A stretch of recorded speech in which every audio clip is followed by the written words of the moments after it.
Hello friends, good morning. ટીવાયબીએસસીના student માટે analytical કેમિસ્ટ્રીમાં જે આપણું ચેપ્ટર નંબર 4 અને યુનિટ 3 અવક્ષેપન અનુમાપનો અને ઓક્સિડેશન રિડક્શન અનુમાપનો જે આપણું ચેપ્ટર છે એ અત્યારે એની અંદર મોસ્ટ ઇમ્પોર્ટન્ટ થિયરી છે.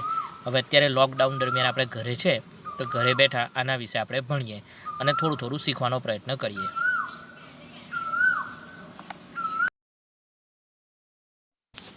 જે આપણા ચેપ્ટરનું નામ છે અવક્ષેપન અનુમાપનો અને ઓક્સિડેશન રિડક્શન અનુમાપનો. પહેલાં તો આપણને ખબર છે કે અનુમાપન એટલે જેને ઇંગ્લિશમાં આપણે ટાઇટ્રેશન કહીએ છીએ. આજે જે આપણે ભણવાનું છે ને એમાં ઇમ્પોર્ટન્ટ છે આર્જેનોમેટ્રિક અનુમાપન. જે અનુમાપનો દરમિયાન પ્રક્રિયાને લીધે અવક્ષેપ અથવા અલ્પદ્રાવ્ય ક્ષાર નીપજે તેવા અનુમાપનોને અવક્ષેપન અનુમાપનો કહે છે. આવા અનુમાપનો નીચેની શરતોનું પાલન કરતા હોવા જોઈએ. અવક્ષેપ અદ્રાવ્ય હોવા જોઈએ. અનુમાપનના પ્રત્યેક તબક્કે અનુમાપક ઉમેર્યા પછી તરત જ અવક્ષેપન પ્રક્રિયા ત્વરિત સંતુલન સ્થિતિ પ્રાપ્ત કરતી હોવી જોઈએ. અવક્ષેપન ઝડપી હોવું જોઈએ, એટલે કે ઝડપથી અવક્ષેપ આવી જવા જોઈએ. અડચણકર્તાઓની ગેરહાજરી ઓછી હોવી જોઈએ. અનુમાપન પરિણામો અધિશોષણ અથવા સહ અવક્ષેપનની અસરોથી બદલાતા હોવા ન જોઈએ. સૂચક સ્પષ્ટ અંતિમ બિંદુ દર્શાવતો હોવો જોઈએ. ઘણી જ અવક્ષેપન પ્રક્રિયાઓ જ્ઞાત છે, એટલે કે જાણીતી છે, પરંતુ તેમાંની થોડી અવક્ષેપન પ્રક્રિયાઓનો ઉપયોગ કદ માપક પૃથ્થકરણમાં થઈ શકે છે.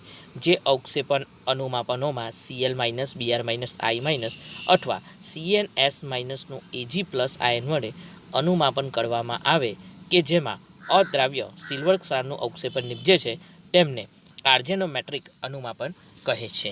હવે આ જે આપણે જોયું તો આ ચેપ્ટરની અંદર એક મોસ્ટ ઇમ્પોર્ટન્ટ થિયરી છે જેને મોર પદ્ધતિ કહેવામાં આવે છે. તો હવે આપણે જોઈએ મોર પદ્ધતિ.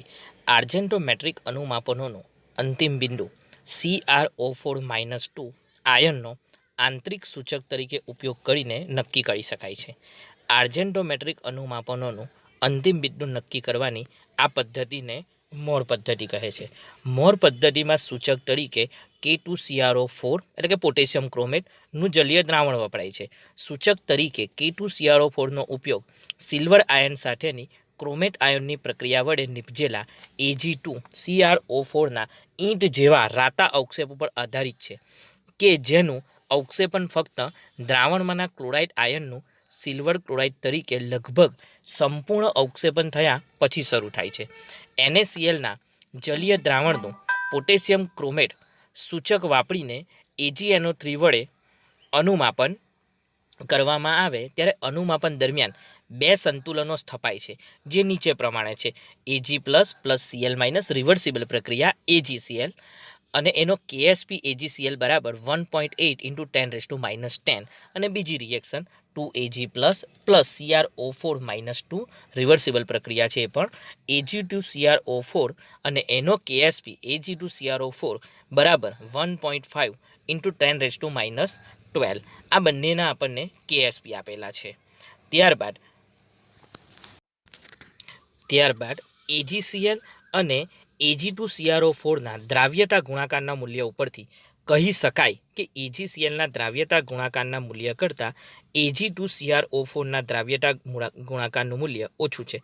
પરંતુ Ag2CrO4 દ્રાવ્ય થાય છે ત્યારે 3 આયનો 2 Ag+ આયન અને 1 CrO4-2 આયન આપે છે, એટલે ટોટલ 3 થયા. આથી તેની દ્રાવ્યતા X બરાબર વર્ગમૂળમાં KsP/4 થાય છે કે જે AgClની દ્રાવ્યતા વર્ગમૂળમાં KsP કરતાં વધુ હોય છે. સિલ્વર ક્લોરાઇડ કરતાં સિલ્વર ક્રોમેટ વધુ દ્રાવ્ય છે. આથી Cl- અને CrO4- ના આયનો ધરાવતા દ્રાવણમાં Ag+ આયન ઉમેરવામાં આવે ત્યારે દ્રાવણમાંના Cl- આયનના આયનો ધરાવતા દ્રાવણમાં Ag+ આયન ઉમેરવામાં આવે ત્યારે દ્રાવણમાં Cl- આયનનું સાંદ્રણ CrO4 ના સાંદ્રણ કરતાં વધુ હોવાથી સૌ પ્રથમ AgClનું અવક્ષેપન થાય છે. જ્યાં સુધી સિલ્વર આયનનું સાંદ્રણ સિલ્વર ક્રોમેટના દ્રાવ્યતા ગુણાકાર અચળાંકને ઓળંગવા માટે જરૂરી હોય તેટલું વધે નહીં ત્યાં સુધી સિલ્વર ક્રોમેટનું અવક્ષેપન થતું નથી. સમતુલ્યતા બિંદુએ ક્લોરાઇડ આયનનું સાંદ્રણ AgClના દ્રાવ્યતા ગુણાકાર અચળાંક ઉપરથી ગણી શકાય છે. એટલે કે KsP બરાબર KSP બરાબર Ag plus into Cl minus, બંને મોટા કૌંસમાં છે કારણ કે સાંદ્રતા છે, બરાબર 1.8 ઇન્ટુ 10⁻⁻10. સમતુલ્ય બિંદુએ Ag પ્લસ બરાબર Cl માઇનસ હોય છે, Cl માઇનસ બરાબર Ag પ્લસ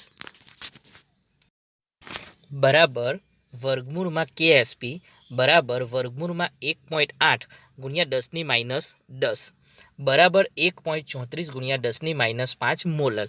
સિલ્વર ક્રોમેટના અવક્ષેપણ માટે દ્રાવણમાં CrO4 2- આયનનું સાંદ્રણ નિમ્નતમ કેટલું હોવું જરૂરી છે તે Ag2CrO4 ના દ્રાવ્યતા ગુણાકારના મૂલ્ય પરથી નીચે મુજબ શોધી શકાય છે.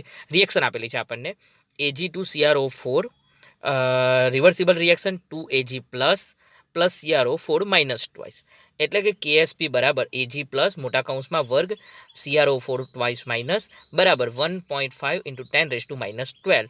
તો મોટા કૌંસમાં CrO4 2 માઇનસ બરાબર KSP છેદમાં Ag પ્લસનો વર્ગ બરાબર 1.5 ગુણ્યા 10⁻12 છેદમાં 1.34 ગુણ્યા 10⁻5 હોલ સ્ક્વેર બરાબર 0.008 મોલર. સૈદ્ધાંતિક રીતે દ્રાવણમાં CrO4 2- આયનનું સાંદ્રણ 0.008 મોલર અથવા તેના કરતાં વધુ હોય તો સમતુલ્ય બિંદુએ સિલ્વર ક્રોમેટના ઈંટ જેવા રાતા અવક્ષેપ આવે. પ્રયોગમાં CrO4 2- નું સાંદ્રણ વાપરવામાં આવતું નથી કારણ કે ક્રોમેટ આયનનો પીળો રંગ Ag2CrO4 ના રાતા અવક્ષેપ પારખવામાં મુશ્કેલી ઊભી કરે છે. સામાન્ય રીતે 0.005 મોલર ક્રોમેટ આયનનું સાંદ્રણ વપરાય છે. આ સાંદ્રતાવાળું K2CrO4 નું દ્રાવણ વાપરવાથી સિલ્વર ક્રોમેટના રાતા અવક્ષેપ પ્રાપ્ત કરવા માટે સિલ્વર નાઇટ્રેટનું દ્રાવણ સહેજ વધુ ઉમેરવું પડે છે. આને લીધે ઉત્પન્ન થતી ક્ષતિ તદ્દન ઓછી હોય છે અને તે ક્ષતિને સૂચક બ્લેન્ક લઈને દૂર કરી શકાય છે. આ અનુમાપન આશરે 6 થી 10 pH ધરાવતા દ્રાવણો માટે જ મર્યાદિત છે, એ જાણવું ખાસ જરૂરી છે. વધુ આલ્કલાઇન દ્રાવણમાં સિલ્વર હાઇડ્રોક્સાઇડ અથવા સિલ્વર ઓક્સાઇડનું અવક્ષેપન થાય છે. એસિડિક દ્રાવણોમાં HCrO4- નું અલ્પ પ્રમાણમાં આયનીકરણ થતું હોવાથી ક્રોમેટ આયનનું સાંદ્રણ ઘટે છે. આ ઉપરાંત હાઇડ્રોજન ક્રોમેટ ડાયક્રોમેટ સાથે સંતુલનમાં હોય છે. રિએક્શન આપેલી છે 2H પ્લસ 2CrO4 -2 રિવર્સિબલ પ્રક્રિયા, 2HCrO4 રિવર્સિબલ પ્રક્રિયા, Cr2O7 -2 H2O. આમ એસિડિક માધ્યમમાં ક્રોમેટનું સાંદ્રણ ઘટતું હોવાથી સિલ્વર ક્રોમેટના અવક્ષેપન માટે સિલ્વર આયનનું વધુ સાંદ્રણ જરૂર પડે છે. આથી અનુમાપનમાં વધુ ક્ષતિ આવે છે. આ ક્ષતિના નિવારણ માટે એસિડિક દ્રાવણને તટસ્થ કરવા તેમાં થોડો ઘન CaCO3 અથવા NaSCO3 ઉમેરવામાં આવે છે. જો દ્રાવણ વધુ બેઝિક હોય તો તેમાં મંદ નાઇટ્રિક એસિડ નાખી એસિડિક બનાવી તેમાં અધિક પ્રમાણમાં ઘન CaCO3 ઉમેરી તટસ્થ કરવામાં આવે છે. મોર પદ્ધતિ સિલ્વર આયન સાથે બ્રોમાઇડ આયનના અનુમાપન માટે વાપરી શકાય છે. આ પદ્ધતિ ઓછા આલ્કલાઇન દ્રાવણોમાં સાયનાઇડ આયન માટે પણ વાપરી શકાય છે. આયોડાઇડ અને થાયોસાયનાઇડના આયનો માટે આ પદ્ધતિ ઉપયોગી નથી કારણ કે AgI અને AgCNSના અવક્ષેપ દ્રાવણમાં CrO4 2- નું તીવ્ર અધિશોષણ કરે છે. આથી CrO4 2- નું સાંદ્રણ ઘટે છે અને અસ્પષ્ટ અંતિમ બિંદુ મળે છે. સિલ્વર આયનનું ક્રોમેટ આયન સૂચક તરીકે વાપરીને પ્રમાણિત ક્લોરાઇડ વડે અનુમાપન કરવું શક્ય નથી કારણ કે અદ્રાવ્ય સિલ્વર ક્રોમેટ કે જે અનુમાપનના પ્રારંભમાં ઉત્પન્ન થાય છે તે સમતુલ્ય બિંદુની નજીક ધીમેથી ફરીથી દ્રાવ્ય બને છે. હવે ક્લોરાઇડ, બ્રોમાઇડ, આયોડાઇડ અથવા થાયોસાયનેટ જેવા ઋણ આયનો સિલ્વર આયન સાથેના અનુમાપનોને આપણે આર્જેન્ટોમેટ્રિક અનુમાપનો કહીશું. હવે જે આપણે નેક્સ્ટ વિડીયો જ્યારે જોઈશું ને ત્યારે વોલ્હાર્ડ પદ્ધતિ અને એની સાથે સાથે આપણે ફજાન્સ પદ્ધતિ, આ 3 છે ને મોસ્ટ ઇમ્પોર્ટન્ટ પદ્ધતિ છે, એ આપણે જોઈશું. અને પછી આપણે યોગ્ય અધિસૂચકની પસંદગી, એમ આપણે ટોટલી જેટલી થિયરી છે ધીરે ધીરે એનાલિટિકલ કેમિસ્ટ્રીમાં આ જે ચોથું ચેપ્ટર છે એ આપણે સમજતા જઈશું. Thank you all of you.